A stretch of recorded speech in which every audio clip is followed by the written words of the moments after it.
Yep, you guessed it. It's Walkabout Wednesday. And oh my goodness, guys, we've been gone forever, haven't we? We've been up at the ranch. Thank you all for your concern. We were unfazed by the fires, thank goodness, and had a fantastic time of rest and rejuvenation. Meanwhile, down here in Vista, we had a hurricane of sorts. I had Miguel come over and batten down the hatches for me. He moved in all of my collectibles inside and covered my mammilarias. Because me, as you know, mammilarias are sensitive to water, particularly at the wrong time of the year, and they can rot real fast. So, I'm really pleased, and we're gonna walk around, and you'll see that there's some stuff needs done, but you know, I was gone. So first of all, I just want to point out this Aeonium kiwi. This is actually growing on a little piece of, well, you can't even see it, and it's rooted into the ground. Well, it was like a little piece of wood that a dear friend gave me, and I just set it down there because, you know, it was a gift, and it's spectacular. It looks so good. I'm so pleased with that. My pots that I reworked a couple of months ago that were getting leggy are popping off. Oh my goodness, they are looking fabulous. And see how the Aeonium is all closed up for the summer. Remember, nobody goes dormant like an Aeonium in the summertime, so careful, careful, careful with the water until they start to wake up in cooler temps. And my variegated, look at this little guy. Remember this rainbow burst that I got at Waterwise Botanicals, and I wasn't sure if it was variegated or just dying? I think it's safe to say it's variegated because it's hanging in there and looking lively. And yeah, so even this little guy who's super sensitive to water is thriving. So yay, I have killed more of these little cresties to rot than I can shake a stick at. My Petalanthus bracteatus is coming out of it, starting to really, really leaf out. And here is my collectible table. Miguel angled it differently, and I like it better the way he has it. I had it going straight across, and this way it kind of leads the eye around the path. So that makes absolute sense, and I really appreciate him doing that. But yes, the collectibles. Oh, forgive my shadow. Let me see if I can get out of the... There we go. It's kind of bright out. This little guy looks like he's rotting, but you know, that's no biggie. I think this might be dead, but all of the little cactus that I planted in that concrete planter still look good. Yeah, so you know, you win some, you lose some. It's all okay. And over here, look at this crabgrass growing in there with my barrel cactus. I got to get into there.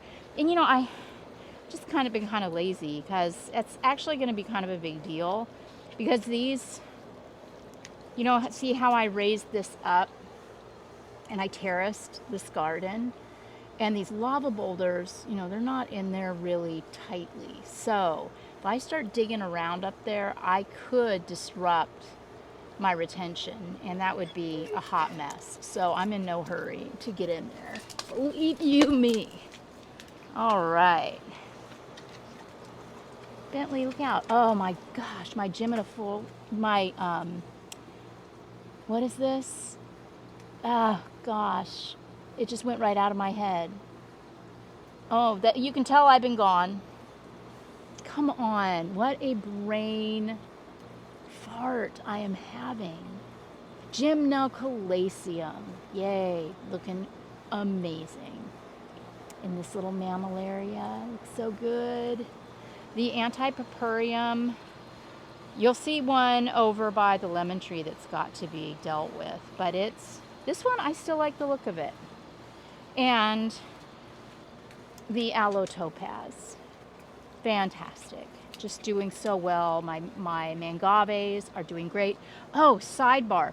So on the way home from the ranch, we stopped in Manteca to take a look at that garden. And hats off to our client Elizabeth. It looks amazing. And the mangaves are absolutely thriving there. So guess who's going to be getting more? She is when we do phase 2. This mammillaria has been struggle busting it. Remember I had it in a low pot and it just was not happy and slowly, just pouting, and one piece would rot and it was all yellow. Well, it still doesn't look great, but I think it's going to be a lot happier over here protected in the shade. Okay. It's so cute where Miguel put my plants. He took them all in and then he was probably like, oh my gosh, I don't remember where all of these go. So that's really cute. I like it. And you see all of the detritus, all of those leaves from the lime tree. And just wait, you're going to see a lot of pine needles too. I'm going to need to spend a day out here at least.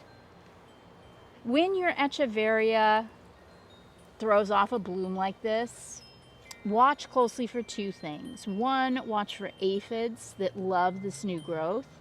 And 2, watch to see how much your mom is struggling. And if she's struggling, like this one, I just feel like she is. How can I tell? I don't know. I mean, the dead leaves at the bottom are no big deal. But what often happens with echeveria is as you start pulling off these dead leaves, it exposes a trunk. And then the trunk gets thicker and the head of the plant gets smaller, and it's not cute. So I have found, as pretty as they are, if you trim off the bloom, it extends mom's life considerably. So give that a try. Hi there, cutie patootie. Cute little cactus flowers. And the Aeonium crest,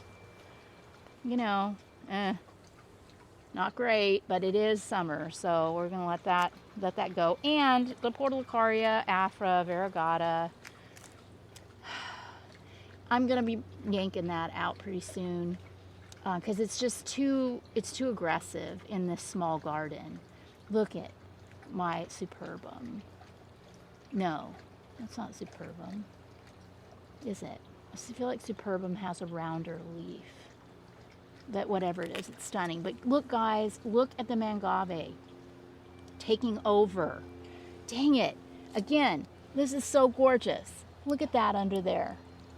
That's, can you see that? The little blue echeveria right there. And those little those little sedums up there. And then these gorgeous graptos. And look at how this is just knit together so beautifully. So, I'm going to have to take out this mangave because it's not going to get smaller. It's just going to keep getting bigger. And I hate to do that because I love how that looks. But you know what? It'll all be fine. And then look at my totems, baby. Look at how much that has grown. Isn't that amazing? I'll be able to, I could take that off now, actually, and pot it up if I wanted. But I kind of like the butt plug look, so I'm just going to let that ride. Oh, goodness. And the Aluaudia procera, holding on. A little listy, but that's okay. Uh-oh, I got alomite. Crap. Look at that. Yikes. Okay. That's my Cynthia Giddy, too. Damn it. Got to throw that out. But back to the Aluaudia. It looks amazing. The bloom is completely done, but I can't reach, so we'll just let it be up there. And then more extremely tightly knit gorgeousness for your viewing pleasure here. Another anti-purpureum that is looking great, but at some point will need dealt with, but not yet. My trigona is so happy right there in that green pot. Oh my goodness. Another Portulacaria afra-variegata that is going to have to go. It's too big. Oh my gosh, my Fred Ives. They look amazing. They're so lavender right now. And oh, look at the Ramosissima.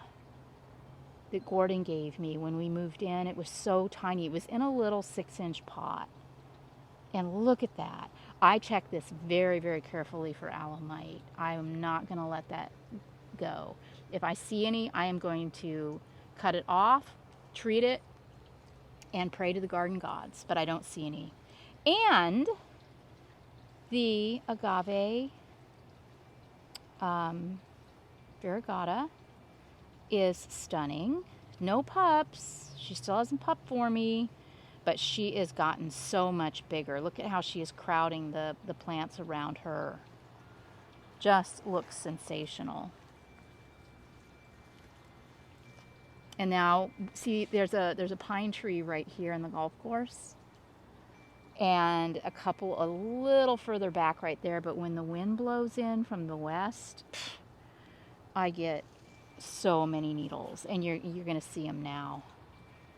This Pachypodium Lemerii crest is absolutely life-affirming, isn't it? It's almost ready to meet and become a circle. It's just as happy as it can possibly be in that squatty pot. Look at all this. All these pine needles need picked up. And here's another example of an Echeveria. This is Sea Dragon, one of my absolute favorites. Look at all the dead leaves underneath. So when I pull those off, it's going to expose trunk. She's getting a little leggy. You know, I might take her out of the pot and plant her in the ground. That way I can bury some of the trunk and it'll look better. Oh, this is such a hot mess. Oh, I wish I could just bring a vacuum cleaner out here, but I don't want to lose all my rocks and glass. My Tongaensis is just on fire. Figuratively speaking, it looks amazing. And my coin plant needs trimmed. It's growing and running very, very amok. All of my little, well, they're not little anymore, all my mangaves are doing fantastic. Gosh, look at the size of those Fred Ives. Ugh, so much detritus. Yuck. Oh no, look at this. Bikini Bottom. Pine Needle City. But you know, I shouldn't whine. I mean, it's not a big deal. It can be easily remedied. And I planted these imbricatas right before we left. I have another stand of them over by the slider I'll show you, and they're so happy and so beautiful. This is one of my favorite plants. And the ghosties, I trimmed this back, and it is just out of control. So pretty. And this is a cutting that I popped in, this Rubra violacea. And so far so good. I don't know if it's rooted in yet, but it's happy. And my little tiger jaws are happy too. Just pretty, pretty, pretty. Everywhere I look. I gotta get this Pisanii moved back to its spot. Oh, you know what? Miguel must have moved this. Was my little pink pot that had the butthole cactus in it, the Ming thing, is not in its spot. So I'll have to dig around and see if I can find, oh, here it is. Uh-oh. Yikes. One of them died. Yikes. Well, one's good. So I'll take that out, move that to the middle, and all will be well. These little cactus look great. The succulent chair has looked better, but it doesn't look too tragic. Okay, moving on. My Plicotilus looks amazing. This Trigona also happy, happy, happy. I really feel like my Compacta has grown. I don't feel, I know. It has gotten bigger. It's beautiful. I just hope it doesn't decide to bloom anytime soon. And our stand of Agavoides was looking rough before I left, but it looks really good now. So that's fantastic. And then all of my fun things over here are looking great. Ursula's hanging in there. Yep, and the lemon tree looks really good still.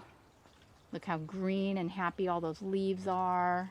And I know it got a little dried out while I was gone. It didn't get watered as much as it probably would have liked. But I've got some beautiful fruit set on this, and I'm very excited. In a couple months, I should be able to start harvesting those lemons. And here's the antipurpureum that I'm going to be pulling out. Look at how run-a-mucky that is. Could I trim, could I trim off some pieces and reset them? Yes. But you know what? No, because once I get that out of there, you're going to see, you won't even miss it. My pot-o ghosties has, look at all of the cresting too. I've got so many in here that have crested. It's so stunning. Who cares about the grapefruit, right? Which still has not thrown off a single fruit. So we will see. I'm going to continue to be patient with it because the pot-o ghosties is really looking spectacular.